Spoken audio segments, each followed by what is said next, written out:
পড়াশোনা করে আগামী দিনে আমি কাদের দিয়ে শিক্ষা ব্যবস্থা চালাবো? আর কি বা শিক্ষা দেবে তারা ছোটদের? তোমরা পড়াশোনা করে বড় হও, যোগ্য শিক্ষক হয়ে আমাদের মতো চাকরি হারিয়ে ধর্নায় এসে বসো,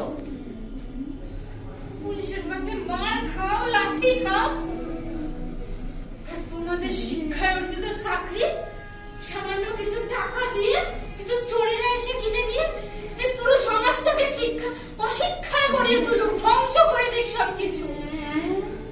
মা, কি করবো বলো তো মা?